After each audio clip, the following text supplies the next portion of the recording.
ಕನ್ಯಾ ರಾಶಿಯವರ ಮೇಲೆ ಹೇಗಿದೆ ಗುರುಗಳೇ ಪ್ರಭಾವ? ಕನ್ಯಾ ರಾಶಿ ಅಂತಂದರೆ 11ನೇ ಮನೆಗೆ ಬರುತ್ತಮ್ಮ. ನೋಡಿ, ಕನ್ಯಾ ರಾಶಿಗೆ ಭಾಳ ವಿಶೇಷವಾದಂಥ ಫಲ ಇದೆ.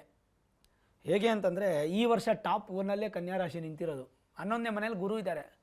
11ನೇ ಮನೇಲಿ ಗುರು ಇದ್ದರೆ ಲಾಭಸ್ಥಾನ. ಕನ್ಯಾ ರಾಶಿಗೆ ಗುರು ಲಾಭವನ್ನು ಕೊಡ್ತಾ ಇದ್ದಾರೆ. ಇನ್ನೊಂದು ಕಡೆ ಶನಿ ಪ್ರಭಾವದಲ್ಲಿಲ್ಲ.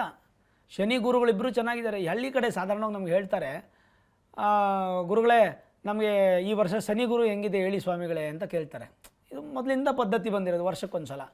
ಹಾಗಾಗಿ ಕನ್ಯಾ ರಾಶಿಯವರಿಗೆ ಶನಿ ಗುರು ತುಂಬ ಚೆನ್ನಾಗಿದೆ. ಯಾವುದು ಫಿನಾನ್ಷಿಯಲ್ ಕ್ರೈಸಸ್ಸು ಗುರುವಿಂದ ಆಗೋದಿಲ್ಲ, ಇನ್ನೂ ಅಭಿವೃದ್ಧಿ ಆಗುತ್ತೆ. ಇನ್ನೊಂದು ಕಡೆ ಶನಿಯಿಂದ ನಿಮಗೆ ಎಲ್ಲವೂ ಕೂಡ ವೃತ್ತಿ ಜೀವನ ಆಗ್ಬೋದು, ವ್ಯವಹಾರ ಜೀವನ ಚೆನ್ನಾಗಿರುತ್ತೆ. ಗ್ರಹಣದ ಪ್ರಭಾವ ಅಂತ ಬಂದಾಗ ಲಾಭಸ್ಥಾನ, ನಿಮ್ಮ ರಾಶಿಯಿಂದ ಗ್ರಹಣ ಹಿಡಿತಾ ಇರ್ತಕ್ಕಂಥದ್ದು 11ನೇ ಮನೆ. 11ನೇ ಮನೆಯಲ್ಲಿ ಗ್ರಹಣ ಪ್ರಭಾವ ಇಡ್ತಾರಿಂದ ವಿವಿಧ ಕ್ಷೇತ್ರದಲ್ಲಿ ಸಕಾರಾತ್ಮಕ ಬದಲಾವಣೆಗಳು, ಅಭಿವೃದ್ಧಿ, ಬಹುಕಾಲದಿಂದ ನಿರೀಕ್ಷಿಸ್ತಾ ಇರ್ತಕ್ಕಂಥ ಕೆಲಸ ಕಾರ್ಯಗಳು ಜಯತ್ವ ಪ್ರಾಪ್ತಿ.